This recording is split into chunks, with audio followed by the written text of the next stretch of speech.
বরিশালে দেলওয়ার হোসেন চৌধুরী নামে এক বিএনপি কর্মীকে কুপিয়ে হত্যা করেছে দুর্বৃত্তরা। ঘটনাস্থল থেকে একটি মোটরসাইকেল ও নগদ টাকা উদ্ধার করেছে পুলিশ।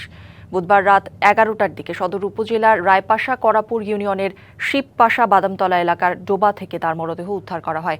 পুলিশ জানায় ওই দিন দেলওয়ার নিজ বাড়ি থেকে শ্বশুরবাড়ি যাচ্ছিলেন।